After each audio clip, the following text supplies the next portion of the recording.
Okay. Texas Republicans declare Biden illegitimately elected, reject 2020 election certification. They say a component of the 2022 platform adopted by Texas Republicans on June 18th rejects the outcome of the 2020 U.S. presidential election, calling it a constitutional violation. We all know how much YouTube loves this story. Quote, the Texas GOP said, we believe the 2020 election violated Article 1 and 2 of the U.S. Constitution, that various secretaries of state illegally circumvented their state legislatures in conducting their elections in multiple ways, including by allowing ballots to be received after November 3rd, 2020. The resolution reads. They go on to say they believe that substantial election fraud in key metropolitan areas significantly affected results in 5 key states in favor of Joseph Robinette Biden Jr. Now, I don't care for that last statement, to be completely honest.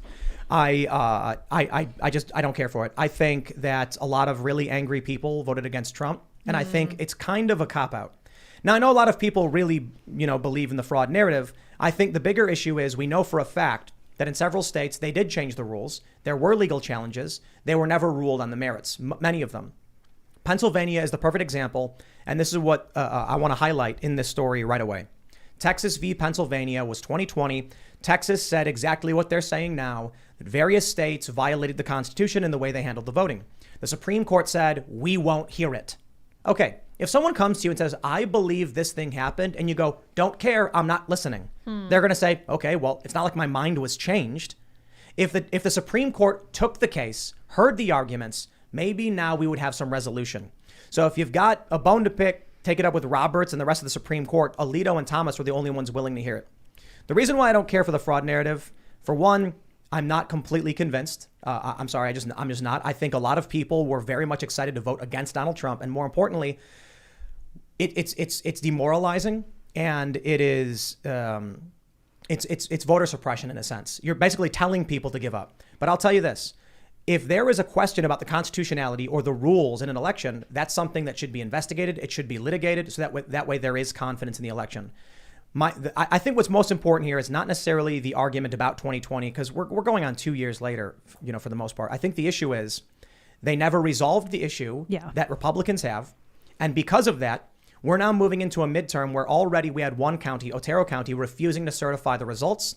And now we're going to be moving into 2024.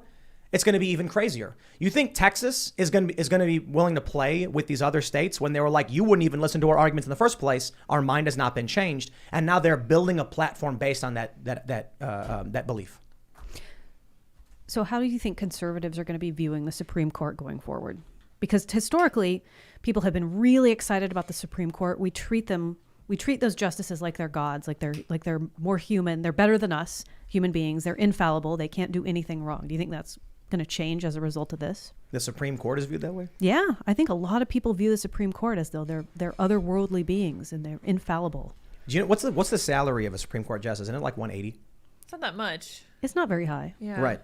So, I bring that up because, a lot of people view the Supreme Court as just like this, all powerful entity. And I'm like, some dude just tried to kill Kavanaugh and there's like nothing he can do about it. They're protesting in front of his house and there's nothing he can do about it. And he only makes $180K per year.